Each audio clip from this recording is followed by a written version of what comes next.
This conversation is going to have a biographical arc to it, so I'm not going to do much of a bio right now, only to say that, that Dr. Perry has his PhD in mathematics, and that we all know his career as Undersecretary of Defense, as Secretary of Defense, but it's not as well known that he was one of the people that created the digital age.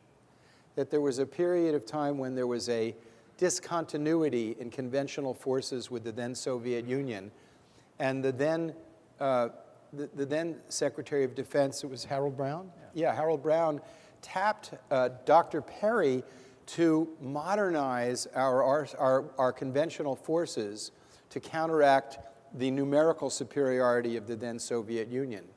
So what Dr. Perry did was he used his intelligence. And he took us from basically an analog system to the digital age that we live in. So the digital age we live in is largely responsible for what Dr. Perry did when he was in the private sector. That's not very well known, and we're not going to go into that in depth because we're going to go into the ways in which he's made sure that we even have a world to go digital.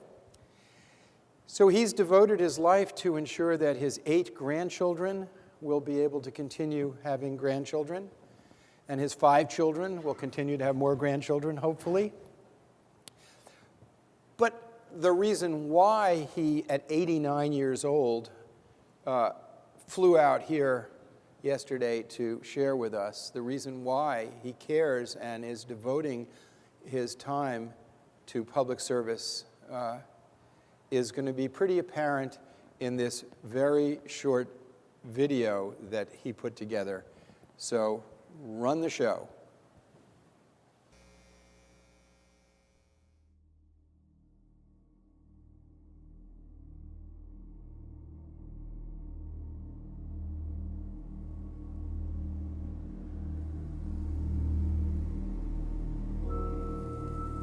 Buried deep under these bone-dry high plains, in a covert section of a massively hardened centrifuge facility, a team is hard at work. They are members of a breakaway faction of the country's security forces, and they are busy enriching 40 kilograms of uranium. By July 3rd, they achieve their target of 90% enrichment, and then transfer the uranium to a nearby secret lab, where another team of technicians assembles it into a crude nuclear bomb. On August 31, they finish their work. They put the bomb in a packing crate labeled agricultural equipment and transport it to a nearby airfield where it is stored in a warehouse. 2 weeks later, it is removed and loaded onto an aircraft with civilian air cargo markings.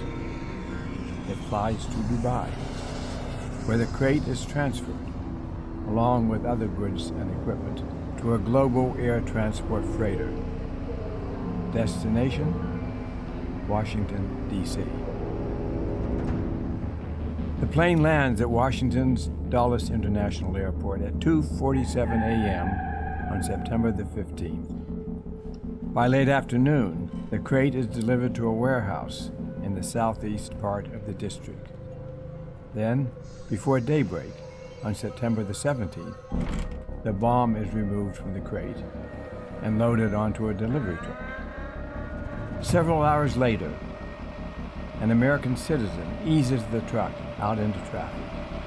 She drives it to a location on Pennsylvania Avenue, midway between the White House and the Capitol building.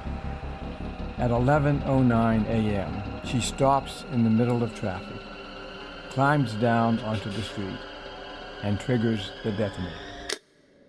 The bomb explodes with a power of 15 kilotons. There are more than 80,000 instant deaths, including the president, the vice president, the Speaker of the House, and the 320 members of Congress present when the bomb goes off. There are also more than 100,000 seriously wounded, and virtually no place to treat them. Telecommunication facilities throughout the greater Washington area have gone down. Soon, cable news is broadcasting scenes of vast devastation from the capital. A short time later, all major news outlets report receiving an identical message. The message claims that 5 more bombs are hidden in 5 different cities across the country.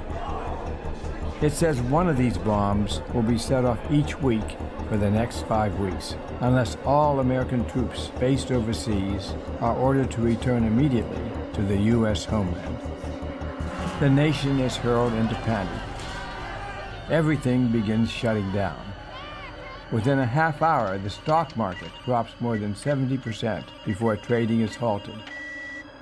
From coast to coast, masses of people begin to stream out of cities, no matter their size or location. There is widespread gridlock. Cell phone systems are soon overwhelmed, and calls cannot go through. Internet access is impossible in many regions, and the nation is now in a constitutional crisis. By succession, the Senate President pro tem is now the country's president. But he is being treated for pancreatic cancer far from the Capitol at the Mayo Clinic.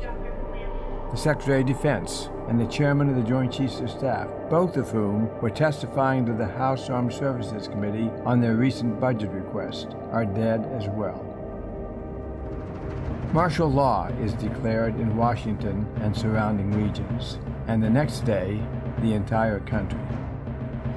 There is widespread looting and violence in many cities. Federal and National Guard troops are mustered. Soon there are reports of troops firing on crowds.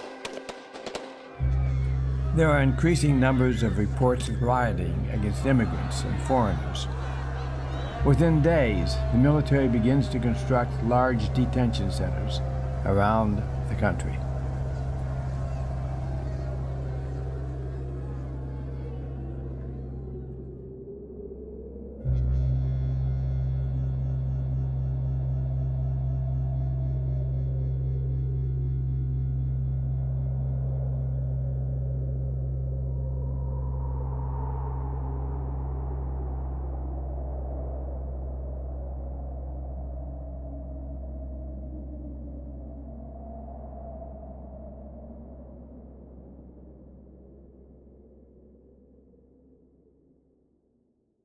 This is a description of one relatively small bomb in one city. Presently, I believe there's over 16,000 nuclear bombs, and this is a description of a bomb about the size of Hiroshima. Earlier today, you were describing a bomb that the Soviet Union experimented with, and I wondered if you could describe the size of that bomb in relation to this bomb.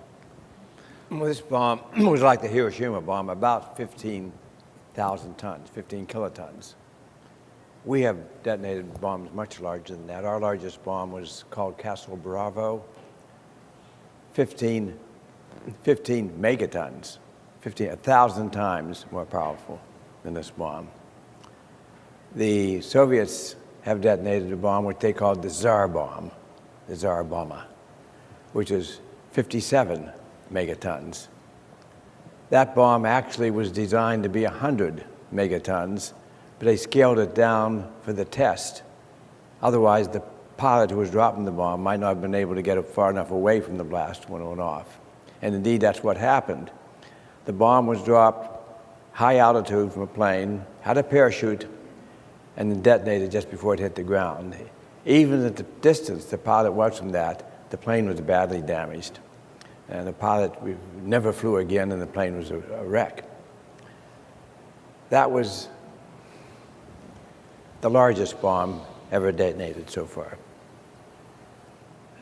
Most people simply don't understand or can't grasp the extent of the catastrophe that would happen if we don't bring these nuclear weapons under control, and in fact, ultimately work to eliminate them before they eliminate us.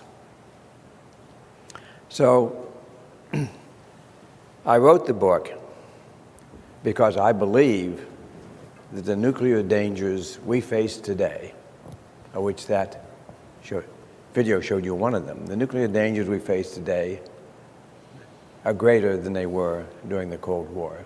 The likelihood of a nuclear catastrophe today is greater than it was during the Cold War. But our policies are in no way commensurate with those dangers. And I believe our policies are inadequate because people are just blissfully unaware of what the dangers are. They think the nuclear danger passed with the ending of the Cold War. We still have more than 15,000 nuclear bombs, and today the United States and Russia are resuming the kind of hostility that they had during the Cold War. So you've seen one way that we might have a nuclear catastrophe, a nuclear terrorist attack. Another way would be a regional nuclear war, a war between India and Pakistan, for example. That's a small nuclear war. They only have 100 bombs each. So maybe in that nuclear war, 50 or 100 bombs would be detonated, aside from the tens of millions of Indians and Pakistanis that would be killed. There would be a consequence that affected the whole planet. It's called nuclear winter. The soot and the ash that are thrown up into the air from those 100 bombs detonated would create a climate change that would last for many years, which would effectively destroy agriculture on the planet for that period of time. So there's no place to hide. The fact that it's happening in India and Pakistan, we can't turn our back on that, even if we didn't care about the millions of people being killed there, because it's going to affect everybody. Those two nuclear dangers are new. They did not exist during the Cold War. Beyond that, the dangers of the Cold War, which is a war by accident or a war by miscalculation, have come back. And if anything, they're as dangerous now as they were during the Cold War. The book that Dr. Perry referred to is called My Journey on the Nuclear Brink. And it's kind of a political biography of the nuclear age. And it begins one of the reasons why Dr. Perry is viscerally connected to the issue goes back to an experience that you share in the book. And I wondered if you could share that experience when you went to Japan. No, I was just 18. The war was just over. When I was 14 and the war started, more than anything, I wanted to be in the U.S. Army Air Corps. And I was fearful that the war would finish before I turned 18 and could join it, and that's exactly what happened. The war was over in September 1945. I turned 18 in October of 1945, joined the Army anyway, and became part of the Army of Occupation of Japan. So here was my enthusiasm to be part of this war, part of this military, and I got to Tokyo. Nothing had prepared me. Nothing I read prepared me for the scenes of devastation that I saw in Tokyo. These were not done by atomic bombs, but by thousands and thousands of raids of firebombing on Japan. The city was in ruins. I was there a month or two and then was sent down to Okinawa to help in the reconstruction programs at Okinawa. I was in the Army Engineers. When my LST landed at the capital city, Naha, I looked out and could see the city of Naha. Not a building was left standing. Okinawa was the scene of the last great battle of World War II. Of the 100,000 Japanese soldiers defending the island, about 10,000 survived.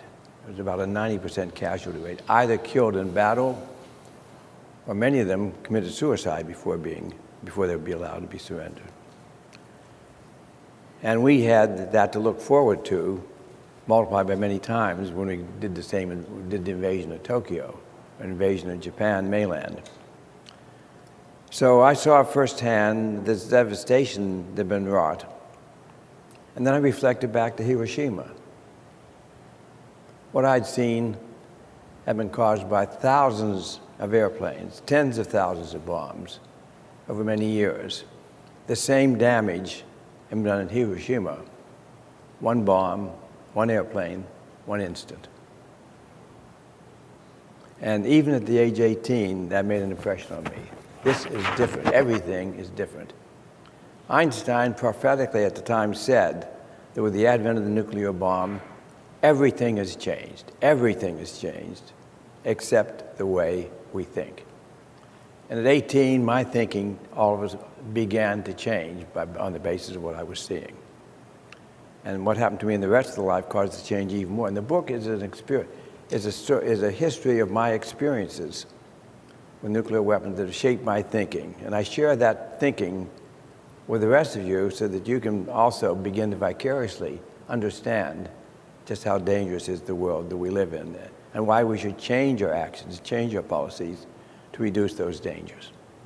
When you read the book, it almost as if you were fated to be this messenger, a prophetic voice of warning, and a voice of wisdom of how we can get out of this dilemma, which we'll get to later. Because your career really has the seminal events in modernity in this. And I wanted to, you come back from Japan, and what was the first job that you had after the war in public service and in defense, in the defense area? I was working for a firm which had a defense contract. One of their jobs was to design defensive systems against a nuclear attack. And then, since I was a mathematician, they gave me the job of calculating what benefits would be achieved from defending. And so I used what was the then newly developed so-called Monte Carlo techniques for determining how many casualties there would be if we did not defend and how many casualties there would not be. And I did those calculations, and sure enough, it proved the point. We could save 30 million, 40 million lives if you had a defensive system. That was the first half of the equation. The second half, how many were still lost? And there was still 50 million killed. This was with the old arsenals we had back in those days, the little firecracker-sized nuclear bombs we had then, and the relatively few we had then. And it dawned on me, again, even now at age 21, it dawned on me that there was no way of defending against a mass nuclear attack. It was not an acceptable defense to say only 100 million people would have been killed. It was not an acceptable defense. That the only thing we could do was find a way of preventing that attack from taking place, to stop the nuclear war before it started, and ultimately to get rid of the nuclear bombs. That was my next experience. Stop a nuclear war from happening. And I remember when this was going on, I guess what I was taught with my friend Richard Cohn here when we were in high school together was duck and cover, Bill. Yeah. Which was fat chance. Right, that we would duck under the desks and cover. And you know, we kind of believed that this was a real possibility. And I have debated some of these missile defense proponents, and they seem to me to be as distorted in their perception of reality as duck and cover, where they talk about we could have a missile shield that's 90% effective. So if there's 1,000 warheads coming at us, we'd only have 100 of them hit us, and which would, I think, destroy every major city in North America. And so that would be 90% effective. And no one has come up with any missile defense system that could withstand real testing with real spoofs, with multiple balloons that would look like missiles, or any form of deception. So the closest that I remember as a kid of Armageddon was the Cuban Missile Crisis. And by the way, what brought me to this issue was having, I was interning in Washington as a young man and had lunch with then Senator Robert Kennedy. There were about 5 or 6 of us. And he told us about how close we came in the Cuban Missile Crisis. And I will never forget his closing remark in the luncheon, which was, this issue is the litmus test of modernity. If we solve every other issue and don't solve this issue, it won't matter. And that stuck with me. That stuck with me. And I didn't have an opportunity to do anything about it until I became a lawyer in the 1980s with a lawyers group that we brought lawyers from the then Soviet Union to the United States and brought them to jury trials and brought them to bankruptcy court. And the thing that really amazed them was when they saw a judge in Philadelphia holding the city of Philadelphia in contempt of court for overcrowding in prisons. And then lawyers from the United States went over there and came back and said, lo and behold, there's human beings there. They're not some other creature. And we could talk with them. But I didn't have the hands-on experience that you had with coming right to the brink. And you were right there with the Cuban Missile Crisis. And we had Secretary McNamara do a session with us, and I'll tell you some of the stuff that he said, but I'd like to hear what you experienced during that time. Well, McNamara, of course, actually sat in the inner council with the president and making the decisions. I was 34 at the time. I had a something minor role. I was called back to Washington to assist in the intelligence assessment of what was happening. I got a phone call from my friend who was the deputy director of intelligence at the time, asked me to come back to Washington. I said, sure, I'll rearrange my schedule and come back on Monday. He said, no, you don't understand. I want you to come right away. So I got on the night flight and flew to Washington. The next morning, I walked into his office, and I was stunned when he showed me the pictures that were taken by the U-2 of the missile deployment underway in Cuba. That was the first I had heard of it. It was not yet public. And he put me on a team of about 7 or 8 people, half of us scientists and half of them photo interpreters. And we spent the next 8 or 9 days and nights studying every day. All the information was coming in from Cuba. And then by midnight or so, we had a report written for President Kennedy, which is the first thing he read the next day, guiding him on what he would do that day, on what was actually happening. How soon were the missiles going to be operational? Were the nuclear warheads mated yet? All those questions.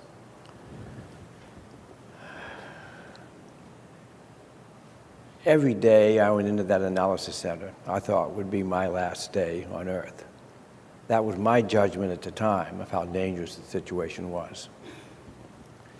And everything I've learned since then has told me there was even more dangerous than I thought. I did not know then that besides the strategic missiles, which the Soviets had in Cuba, there were also tactical missiles that already had the nuclear warheads on them, with the authority of the people on the field to launch those without authorization. I did not know that there were Soviet submarines that were tracking the ships delivering missiles to Cuba. The submarines had nuclear torpedoes, and the captains of the submarine had authorization to use those nuclear torpedoes. And in one instance, which we learned about only after the fact, one of our destroyers dropped a depth charge on that submarine. And the skipper of the submarine, the Russian skipper, was prepared to fire the torpedo to sink the destroyer. That would have been the beginning of a nuclear war. Happily, and just by good luck, his 2 subordinates talked him out of doing it. All this we learned only after the fact. So what I thought was a very dangerous situation at the time was far more dangerous. We survived the Cuban Missile Crisis more by good luck than by good management. If you really want to get a sense of the feel of it, President Kennedy taped the sessions in the Oval Office at that time. And there's one session that he had with General Curtis LeMay, in which Curtis LeMay was instrumental in the bombing of Japan as well. He was the one that dropped those bombs on Tokyo, you bet. He was the guy. And General LeMay was also instrumental in building our nuclear arsenal at one point. It was very important in that. And so there's one of them where he's saying to Kennedy, you have to invade, because if you don't, it's appeasement. And this appeasement will lead to the Soviet takeover of Berlin. And you'll be responsible, and you have to invade now, or there will be World War III, and you have to do it now. And he's pressuring Kennedy. And then Kennedy leaves, and there's a discussion with LeMay and some of the other generals. And you can hear them essentially bad-mouthing the president and pushing for an invasion of Cuba. Now, had we not had the Bay of Pigs, and Kennedy had not developed a sense of reticence in trusting the Joint Chiefs, who had told him with the Bay of Pigs everything would be fine, had the Joint Chiefs, who were obviously patriotic and operating in good faith, had their way, and had Curtis LeMay's vision of invading Cuba taken place, we now know that civilization, as we know, would have ended. Because the field commanders there had authority to launch.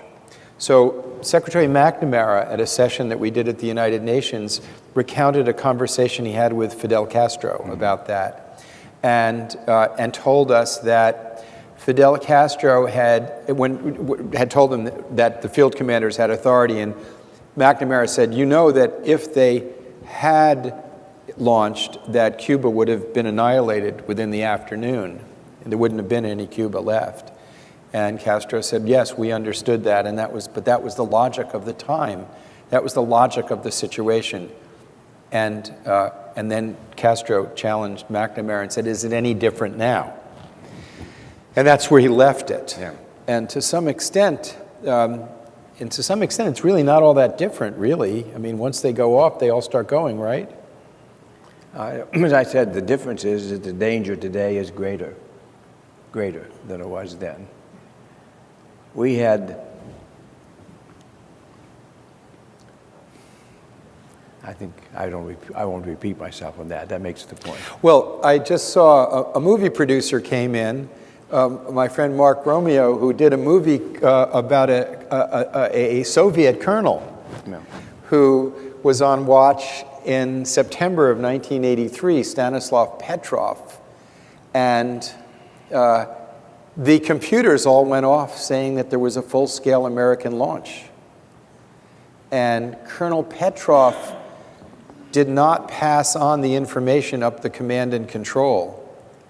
Had he passed it up the command and control, he believed there wouldn't have been time for deliberation or actual deliberation, and the Soviets would have launched 11,000 nuclear warheads rather than lose them in a first volley from the United States.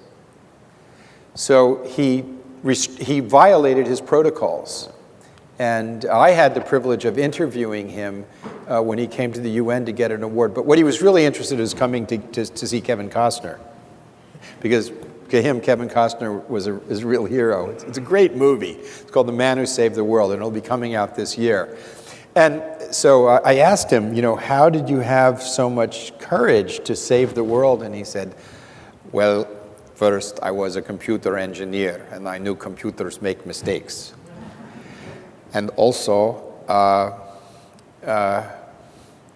God told me he didn't want the world to end. And then he said, and my superiors had a big problem. Reward me for saving the world or punish me for violating my protocols. But what concerned them and got them most angry was I believed in God. So, I mean, this was just an individual that we're all beholden to. And sitting next to me is an individual for whom these kind of mistakes are not just movies or abstractions or things we read about, but you actually experienced one of these. When I was the Undersecretary of Defense for Research and Engineering in 1979, I was awoken at 3 o'clock in the morning by a phone call. I picked up the phone, and on the other end, the general identified himself as the Watch Officer of North American Air Defense Command. He said, my computers are showing 200 ICBMs on the way from the Soviet Union to the United States. And for one heart-stopping moment, I thought that the catastrophe we had avoided in the Cuban Missile Crisis we were now about to experience. But he quickly explained after that he had concluded it was a false alarm. So why was he calling me? I was Undersecretary of Defense for Research and Engineering. I wasn't in the chain of command at the time. He was calling me because he knew that he was going to have to brief the president the next morning on this, and he wanted to be able to explain to him what had gone wrong with his computers and also what he was going to do to make sure that wouldn't go wrong again. Well, the short version of the answer to that is it took us 3 days to find out what was wrong. What was wrong was that when the sergeant came on duty that night, instead of putting the operating tape into the computer, he put a training tape. And so the computer was showing a very realistic attack scenario. Human error. We had this wonderful system, all sorts of safeguards on human error. It took us 3 days to find that out, what had happened. So the lesson from that is that no matter how good your systems are, no matter how carefully you work to prevent this, the humans are in the system, and sooner or later somebody's going to make a mistake. That was, had he acted on that, had he not recognized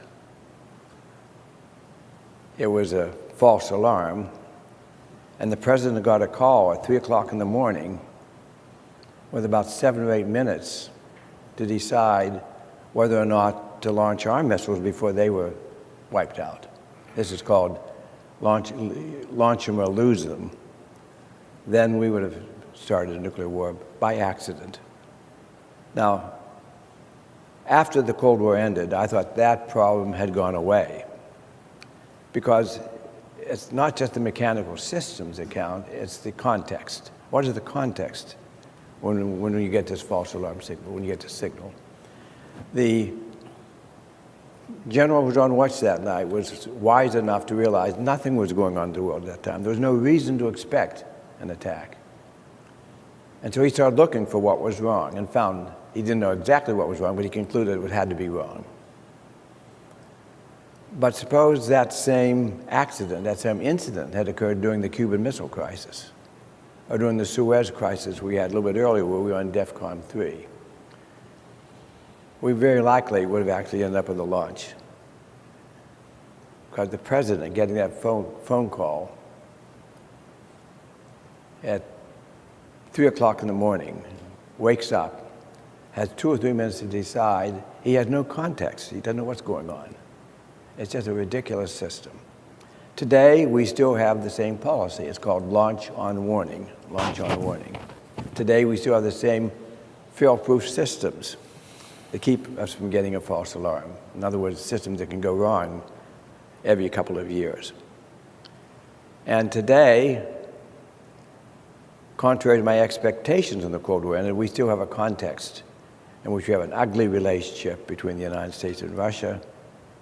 We have insults and threats being bandied back and forth, and we're in the process of building a whole new generation of nuclear missiles. So context matters, and context threatens us all. Boris Yeltsin talked about that context in 1995, the weather satellite incident. I'm sure you're familiar. I think you were on watch then, right? Yeah, I was. Yeah.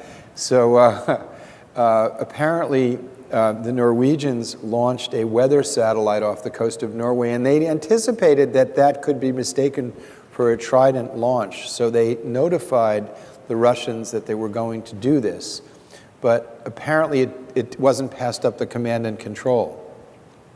So the first volley of a nuclear exchange would be an explosion over Moscow, creating an electromagnetic pulse that would fry the electrical systems and computers and refrigerators too, and cars and all kinds of televisions. Basically shut down the society.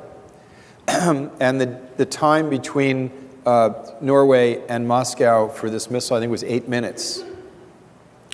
So Yeltsin was notified promptly because they could see it on the they monitored it, and he had I don't know, some of them say it's less than 8 minutes, but we'll say 8 minutes is the maximum to decide whether this was actually an attack by the United States, whether this was a Trident launch. And the proverbial football was open for the first time in Russia. And Yeltsin, in recounting why he did nothing, tells that he knew Bill Clinton. And he didn't believe that Bill Clinton would start a war.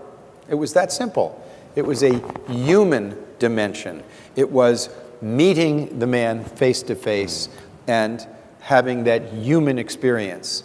And if there's anything that is instructive to us lawyers in this book, I think, especially litigators, it is Secretary Perry's success stories in which adversarial situations are overcome by seeing the human considerations of what would be intractable adversaries, and then reaching out and succeeding and doing things which appeared impossible. But before we get to that, I want to just bring us up to date, because even 95 is a little far away. On August 30th, 2007, a U.S. B-52 bomber was mistakenly armed with 6 nuclear warheads and flown for more than 3 hours across several states. On October 19th, the Department of Defense and Air Force released a report that concluded handling standards and procedures had not been followed. 4 commanders were relieved of their commands, numerous personnel were disciplined, and in the wake of this and other incidents, the Secretary of the Air Force, Michael Wynne, and Chief of Staff of the Air Force, General Michael Mosley, resigned. This is 2007. Missing in America. Now, I mean, and we are, as you pointed out, downwind from what is only a 300-second margin to make a decision should there appear to be a launch in South Asia. And America's command and control is really good. But I personally don't have a lot of confidence in the security and command and control of Pakistan. And yet, that is, as it were, as if it were right next door to us, because that's the nature of the world today.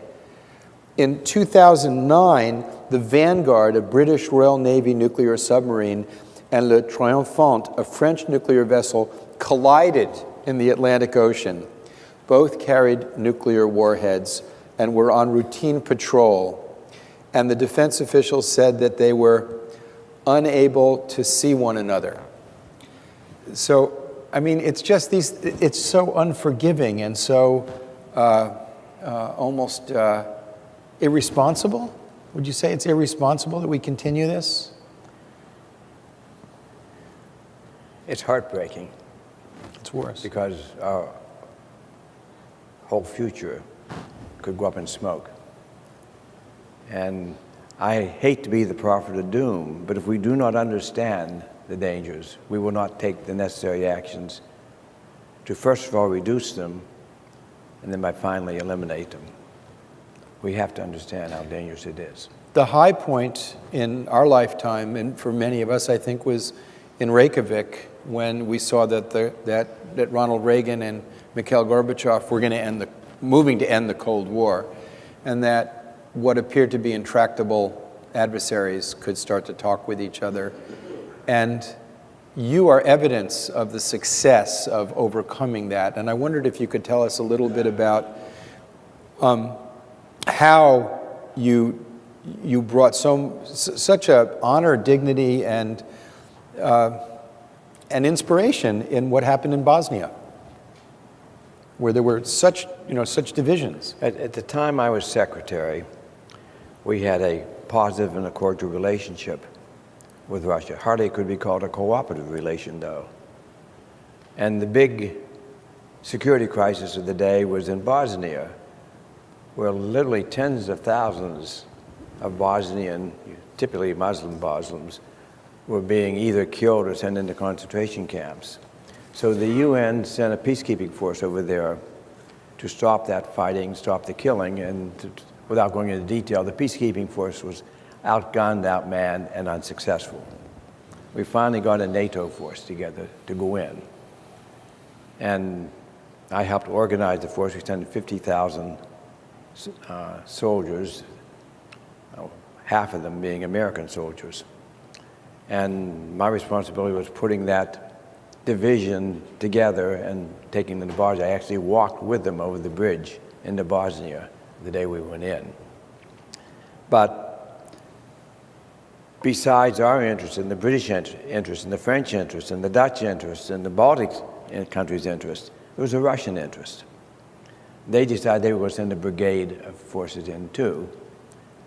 And it was going to be like it is in Syria now. There were going to be two different armed forces under two different commands, and which is a situation for disaster. So both Yeltsin and Clinton agreed that we'd find a way to have those come under a common command. And then they assigned it to the two ministers of defense, myself and Minister Gorbachev, to work out the details. Well, the details were getting this Russian brigade to work as a part of an American division reporting to an American general. And not surprisingly, the Russian Minister of Defense didn't think that was a good idea and didn't want to do it. So it took us 4 meetings over a period of 2 months to carry out our two presidents' direction to make this happen. We met in Geneva completely unsuccessfully. He was dead yet to everything we were proposing. As the meeting broke up and we had a press conference to report our failure, my then my then Assistant Secretary of Defense, Ash Carter, who now, by the way, is our Secretary of Defense, turned to me and said, "This is going to be a disaster." He said, "We can't let it happen. So don't go out and report to them what we didn't accomplish. Report to them that we agreed to schedule a follow-on meeting." The best advice I ever got. That's what we did. And finally, the 4th meeting, we made it happen. And we had I have a picture in my book of the 4th meeting where we, having reached the conclusion, we stood in front of a sign that said, "NATO plus Russia equals success." And the Russian minister and I were there shaking hands over that. 2 months later, the American troops went in, the Russian brigade went in, reporting to an American general. And 2 months after that, I went over and pinned an American medal on the Russian brigade commander, for he had done such a good job and working so well with the American forces that my American division commander, General Nash, reported to me it was one of the best brigades he had. So it was but thinking today, could you imagine Russian and American forces agreeing to work together, reporting to the other commander on a subject of mutual interest? We've deteriorated so far from that. And that was, I think, the high point of U.S.-Russian relations. But it indicated that we could work together, we could cooperate to a common purpose if we only would decide to do it and listen carefully to what the other people's concerns were and find a way of trying to meet them. What was it that allowed you to be successful and build those bridges coming right out of a period of existential threat to the point where we'd have this level of cooperation that's not being done now? What was it? What was the key to your success in that instance? I don't know. First of all, I was highly motivated to see a Russian. I haven't lived through the Cold War. I didn't want to see another Cold War start. I was highly motivated to see the U.S.-Russian détente being completely successful.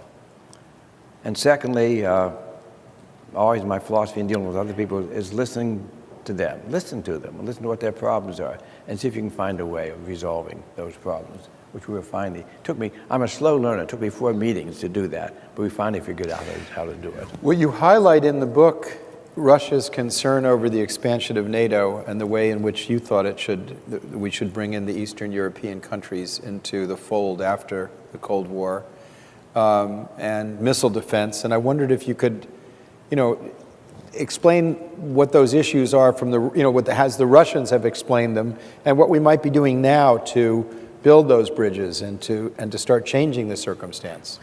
When I was secretary, I had 2 top priorities. The first priority was to eliminate the scourge of nuclear weapons that we had faced during the Cold War, to deal with the Cold War nuclear legacy. And in 1 term, I succeeded in dismantling 8,000 nuclear weapons, 4,000 in the former Soviet Union and 4,000 in the U.S. And I thought we were off to a good start and we were going to continue to do that. Unfortunately, all that stopped after that. And so we're now facing a situation today where there's still 16,000, 17,000 nuclear weapons in the world, enough to destroy the planet several times over. So that was, but my second priority, closely related to the first, was to bring Russia into the Western security circle, make them a part of NATO, make them a part of what we were doing, rather than being outside the circle, throwing in rocks. And for a while, we were successful in doing that. We had this joint operation in Bosnia. We had something called the Partnership for Peace, where Russian and NATO soldiers trained together for peacekeeping exercises. We were really working together seriously, and I thought we were well on the way to having a U.S.-Russia, Western NATO-Russia cooperative effort. I invited the Russian Minister of Defense to attend NATO meetings, and he did. He actually sat in the meetings and participated in them. But things started to turn sour about 19, my last year in office actually, when it was decided to bring 6 more members into NATO from the Eastern European countries. And I was not opposed to that in principle, but I wanted it to be done at the time when Russia was comfortable with NATO and when they had an opportunity to be a NATO member also. So I argued we should delay that. We weren't ready for it yet. And a premature move to expand NATO would push Russia in the wrong direction, being fearful of NATO again, looking to NATO as an enemy. I felt so strongly about that when we started moving ahead with it, I asked the President to hold a special meeting of the National Security Council so I could plead my case. He did, we did, I lost the argument. And so we went ahead with the expansion of NATO, which I think was the first we started to slide down that slippery slope. It was followed over by a number of other moves, all of which had one characteristic. Russia didn't like them. They were protesting. They didn't want us to do that. And we not only said no, we basically said to them, your opinion doesn't matter. You can't do anything about it. We don't care what you think. And we didn't say that in so many words, but that was clearly the meaning conveyed by our actions. And after so many years of this, of Russia feeling disrespected, feeling like they were not part of the Western Circle, somewhere along the line, a switch occurred in the mind, I think in this case in Putin's mind, say, the hell with them. We're going to go our own way. We're going to show them that we do count. So today we have what I think is a very ugly situation with Russia. The cause of it, I think, in the first instance, was actions taken by the United States and NATO. The cause of it for the last 5 or 6 years have been actions taken by Russia. The invasion of Crimea, the interference in Ukraine, the threatening of the Baltics, the rebuilding of the Cold War nuclear arsenal, and the flaunting of the nuclear weapons and the threat to use those nuclear weapons. All of that we look at today and say Russia is a guilty party, and indeed I think they are. But we have to look back 10 years further to say what pushed them down that path. And that was thoughtless actions, I think, taken by the United States and NATO. There were some very thoughtful actions that were successful. The cooperative Nunn-Lugar process that you were very much part of. And I think it's really important to talk about those successes and how they were achieved and what they mean. Even before I was Secretary of Defense, after the Soviet Union broke up. When the Soviet Union broke up, the nuclear weapons stayed in the countries, the new republics that they were based in. So you had 3 new nuclear nations at that time: Ukraine, Kazakhstan, and Belarus, now independent nations, and now nuclear powers. And Nunn and Lugar, in their wisdom, decided that was a dangerous situation. In fact, we called it the loose nukes problem. That's Senator Sam Nunn. Senator Sam Nunn, Senator Dick Lugar. Republican and a Democrat. Neither of whom, a Republican and a Democrat, neither of whom are in the Senate, of course, today. And so they planned a trip to Russia and Ukraine to see just how bad it was. And they invited 2 people out of government to join them on that trip as observers. One of them was myself, and the other was Ash Carter. Again, the same Carter who is now the Secretary of Defense. And as we wrote, after our visit there, we wrote back on the airplane, we agreed the situation was more dangerous than we had thought, and we sort of put together the idea, the concept of the Nunn-Lugar program. In fact, Ash Ash Carter stayed behind and actually helped write the legislation. The danger was that the materials were inadequately safeguarded, that the in this case, nukes not just themselves... material, these are bombs. Actual bombs were not you adequately bet, safeguarded. Bet. Bombs as well as material. So this would be in Kazakhstan, there's over 1,000... Kazakhstan, there were altogether, well, just in Ukraine alone, there were more nuclear weapons than England, France, and China combined, just in Ukraine.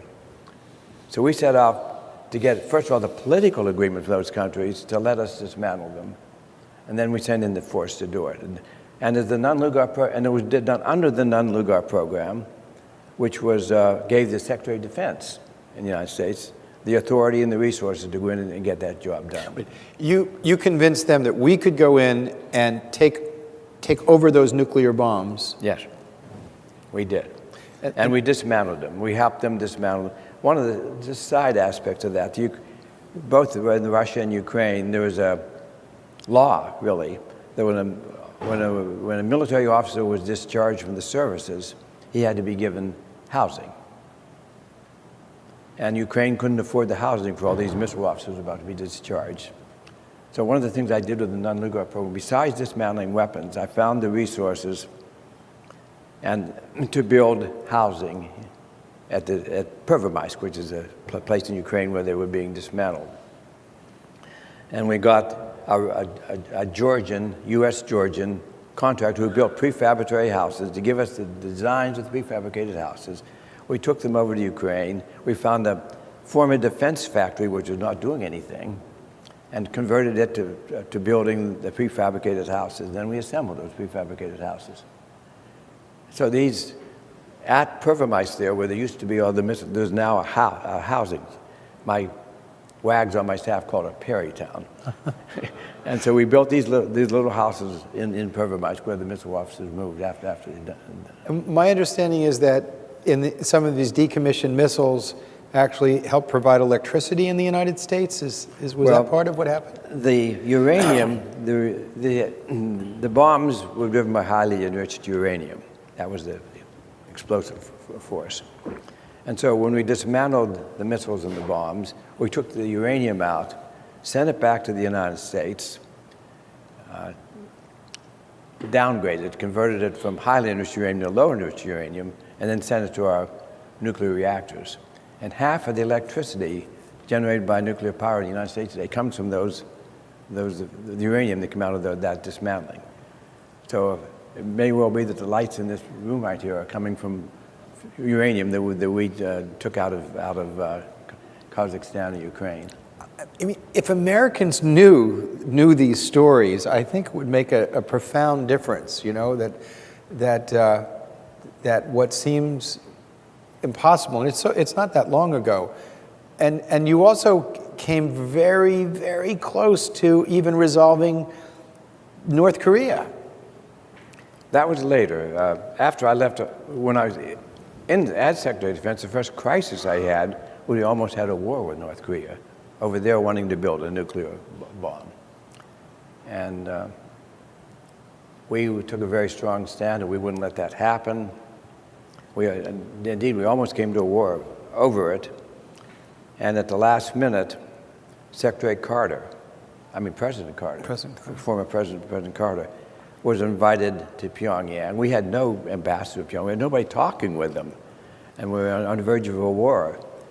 So Carter went over to Pyongyang and talked with the then great leader, Kim Il-sung. And he got an agreement, he thought, that he was going to do. And he called the White House to let them know. At the time he called, we were all in the White House discussing how many more thousands of soldiers we were going to send over to Korea. We were preparing for a war, basically. And I had, the Secretary of Defense, I'd laid forward to the President 3 alternatives, one of which involved sending another 20,000 troops, another 40,000 troops, and so on. And we're in a war preparation mode. Had all the senior generals who would be responsible for implementing the war there. And while we were in that meeting, deciding how many troops to send over to Korea, a phone call came in from President Carter. Wow.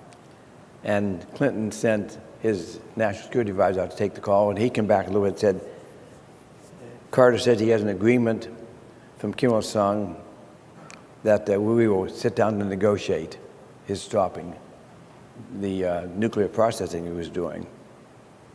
And at the meeting, we decided almost instantaneously, tell him, no, we're not going to accept that unless he agrees that while we're negotiating this change, he stops the nuclear processing he has underway.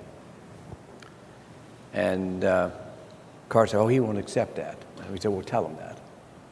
And the next call came back is Kim Il-sung had accepted it, and that crisis was over. So we know the troops did not go over there. None of the plans, all the plans we had in preparation were put in the ash can. And a few months later, we negotiated something called the Agreed Framework, by which the North Koreans agreed to stop that activity.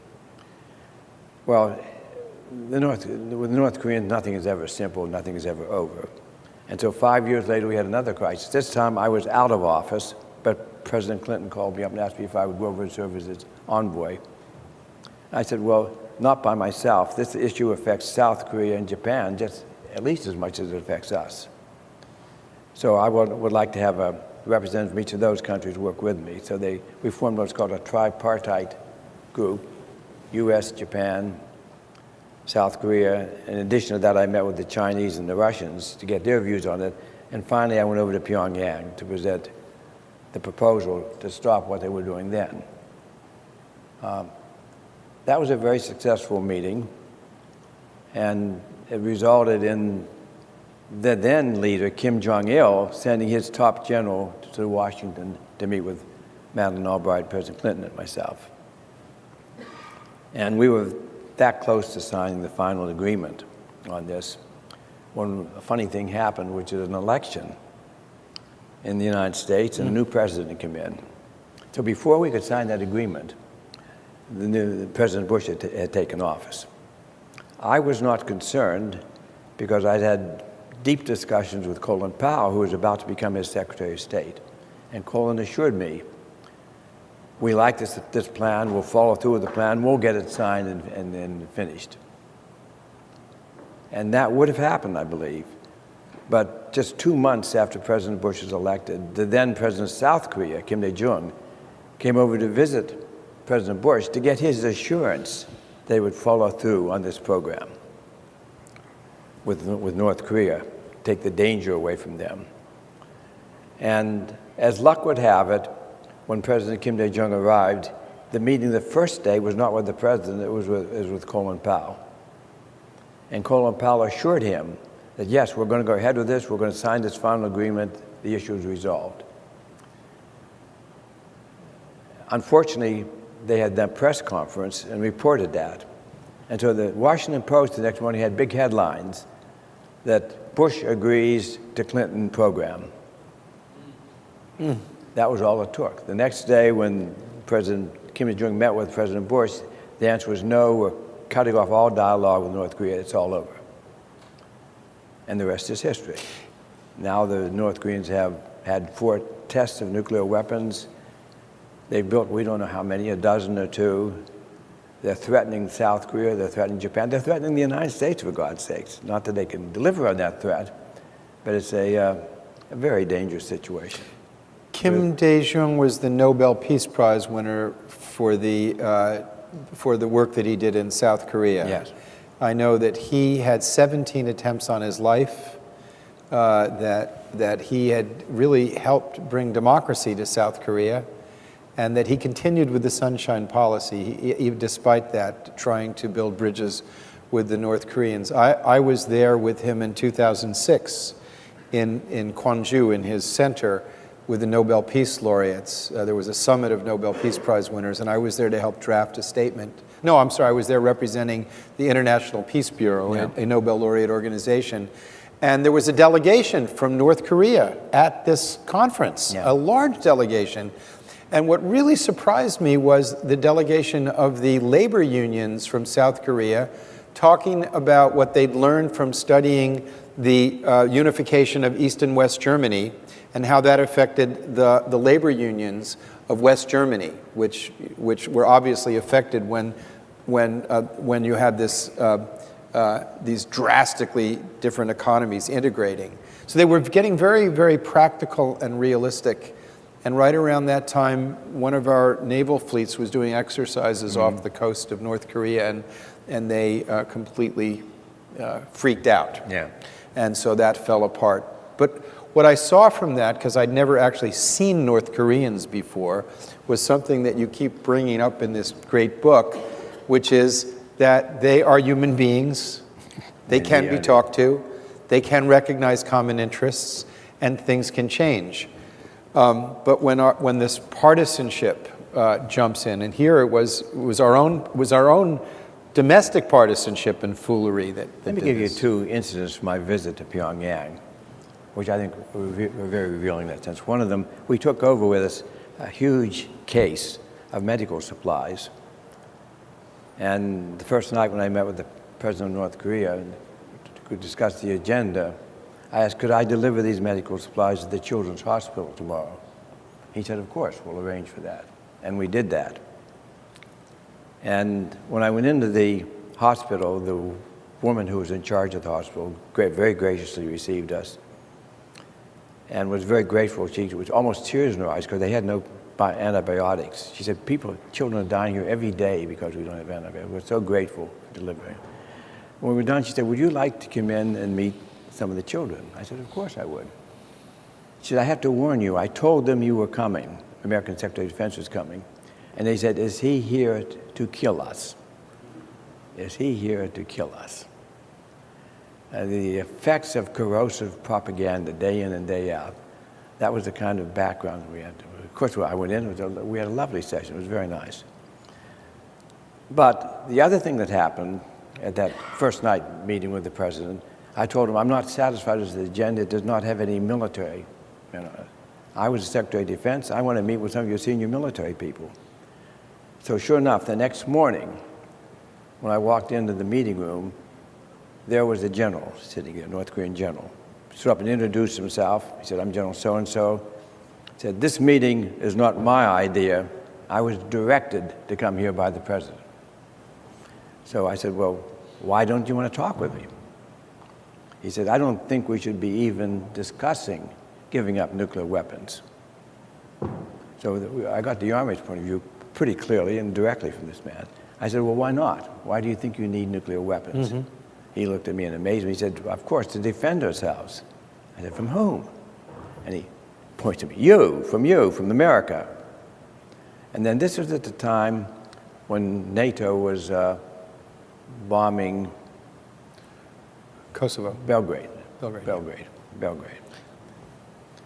He said, you send American bombers into North Korea, you will end up with a nuclear bomb being detonated in your cities, not excluding Palo Alto, my hometown, of course. So he'd done his homework. He knew I came from Palo Alto. Well, that meeting got off to kind of a rough start.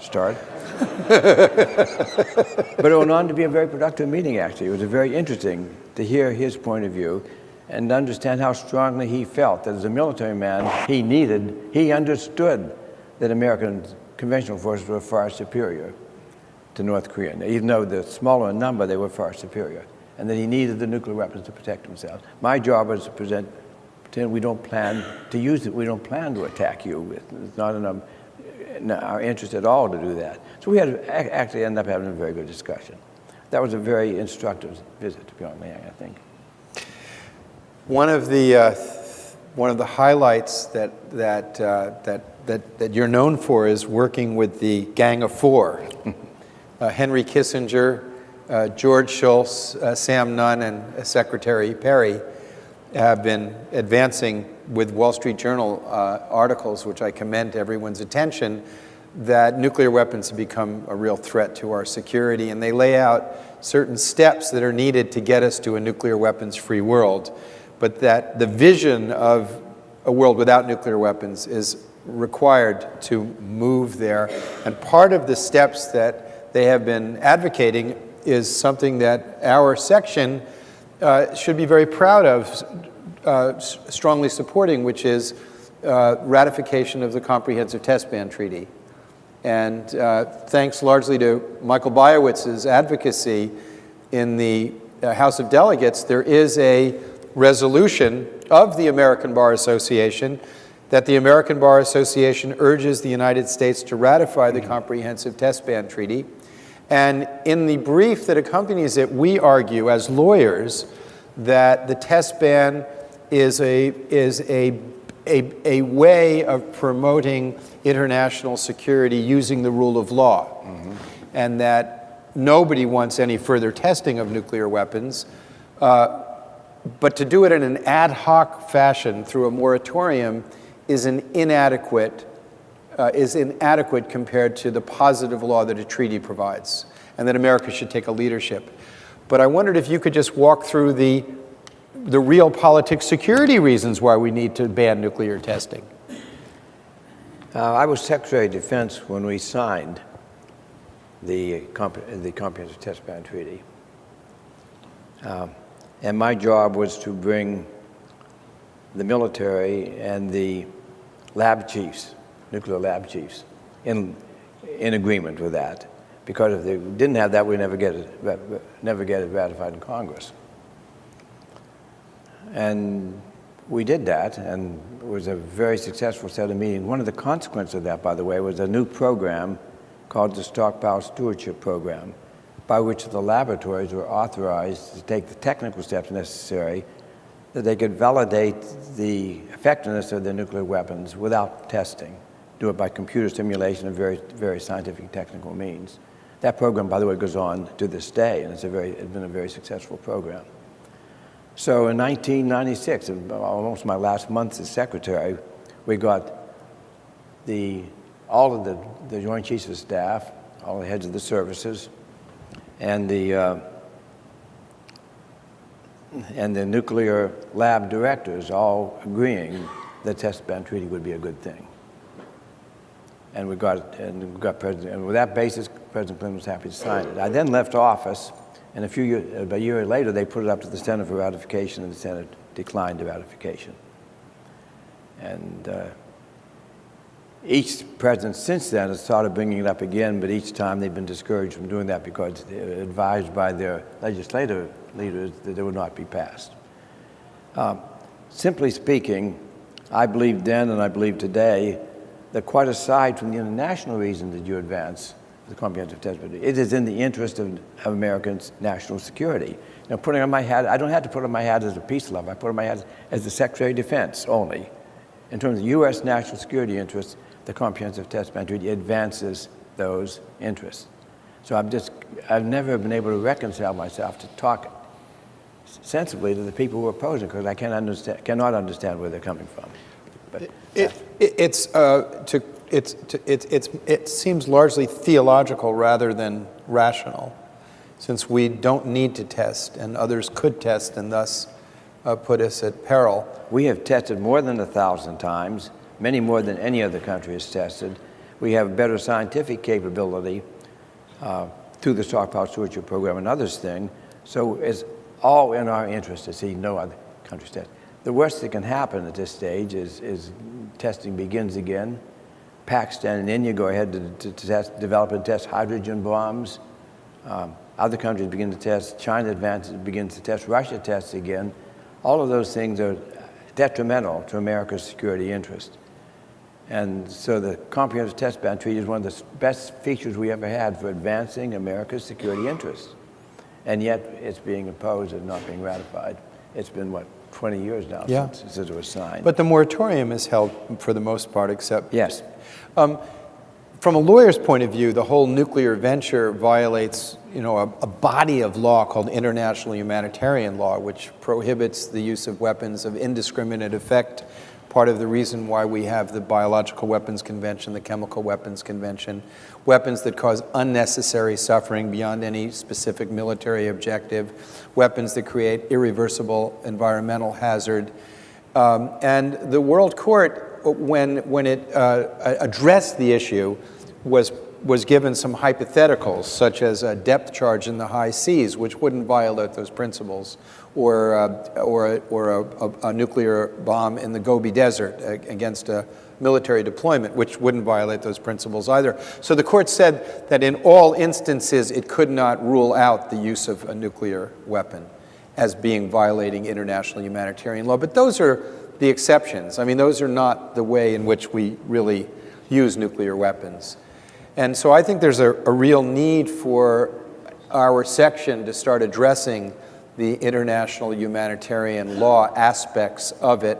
There are countries, as we're speaking now, meeting in Geneva, an open-ended working group in the United Nations system addressing the humanitarian consequences of nuclear weapons. So we've been silent on that, and I think I'm going to be bringing that to the section in the way we dealt with the test ban treaty, because there's obviously, from listening to Secretary Perry, the hazard has not gotten any better. The situation has only become more dire in many ways, and I think that we have to be the grown-ups. We're not really seeing a grown-up debate in the presidential election presently, and I think it's for us to step up if we can.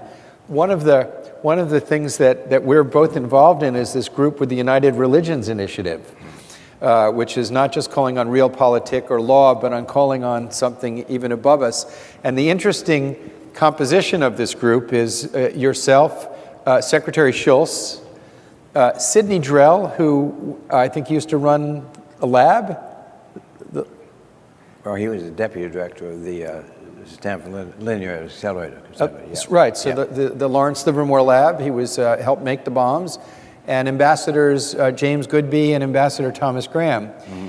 And we recently did a YouTube that's going to be a high production, that is a prayer that, that Bishop Swing created. And I wondered if we could end maybe reading some of Bishop Swing's prayer. All right. Would you like that? Read it. I'll read part of it. You read the last part, okay? Right.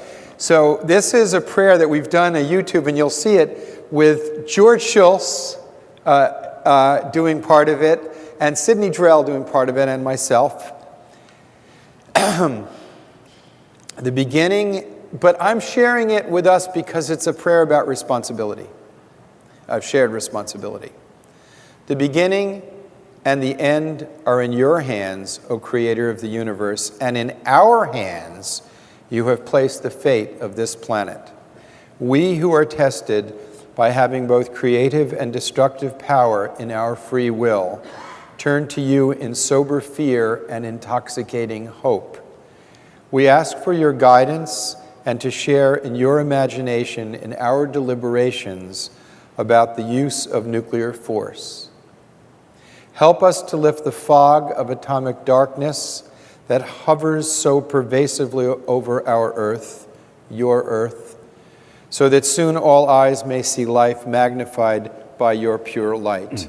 Bless all of us who wait today for your presence and who dedicate ourselves to achieve your intended peace and rightful equilibrium on earth, in the name of all that is holy and all that is hoped. Amen. Well, the tools that we have is reason, advocacy, law, and passion.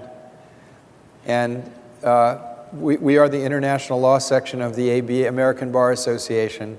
I think we have a responsibility to respond to this call. As one of my heroes, Secretary William Perry, has responded. Thank you so much, sir.